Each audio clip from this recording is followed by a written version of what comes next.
Hi there. Today we are going to learn how to make a strawberry and banana smoothie. First, you'll need 1 banana, 1 cup of frozen strawberries and 1 cup of frozen blueberries, 1 1/2 cup of almond milk, and a few scoops of your favorite vanilla ice cream.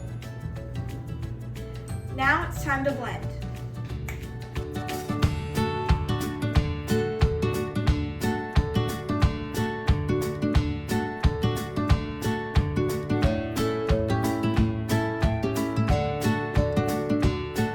You can also add different fruits you like or different ingredients you enjoy to add more to the smoothie.